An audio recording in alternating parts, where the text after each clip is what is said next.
But the real way that actually this education happens is through networks. And it's networks like, this is part of the reason why when Linda was saying, well, what do you think about Endeavor? I said, well, it's really important. She's like, well, when are you going to join? And I said, well, it's when, not if. It's because pulling networks of the shared information and the shared contacts and the shared ability to find the right resources in order to create these massive institutions from nothing. The network, the education that you get from your network is actually what's critically important.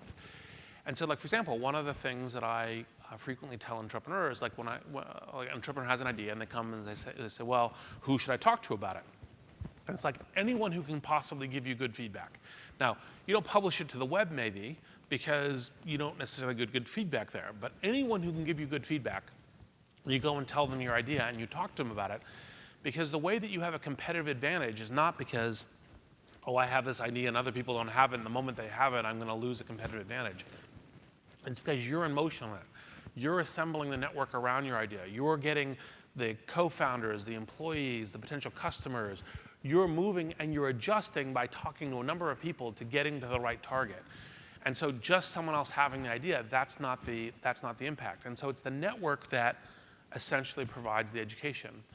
And that's one of the reasons why I think that the thing that Endeavor does, both in terms of its global network and in terms of events like this, are so critical for what entrepreneurial education really means. And it's, of course, extremely important because if you look at, I think, the ability to have high-impact products, services, and companies, I think that they're all global.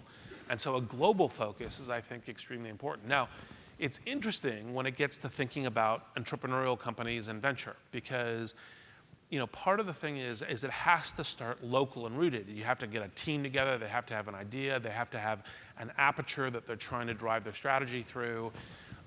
You don't start with thinking about how do I take over the whole globe with my new product, my new idea. You start thinking about is how do I establish this as a strongly growing, an ongoing concern that can fund its own expansion all the way to being a global entity, ultimately. But all of the stuff starts locally. It starts with, a region, Silicon Valley, Chile, Argentina, Jordan, local entrepreneurs with, and I could go through the whole list, but then you don't want doing that, so I don't mean to leave anyone out.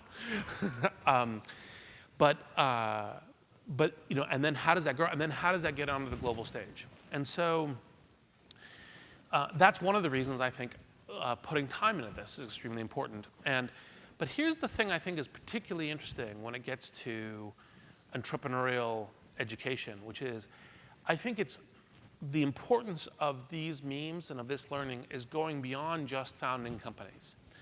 Because if you look at it, with the trends going on in terms of globalization, accelerating change in markets, all of the institutions, not just the new companies building new products and services, have to adapt.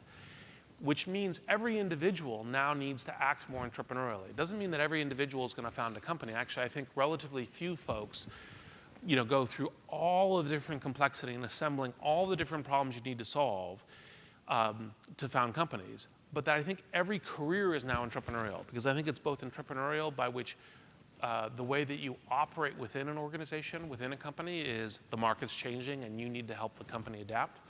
And then because the market's changing, what is like a career path is no longer straightforward. Right? It used to be like kind of post-World War II. It's like, well, you join a big company, you work your way up the ranks. Then it kind of got modified a little bit. Well, you jump between companies while still working on a career ladder. I don't think there is any such thing as a career ladder anymore. And I think that the pattern by which you develop a skill set and a set of work, a set of ability, a network, skills, and all the rest, I think actually much more mirrors how entrepreneurs live and work than anything else. And I think that's part of the reason why what we're doing is important, is I think it has that kind of global impact.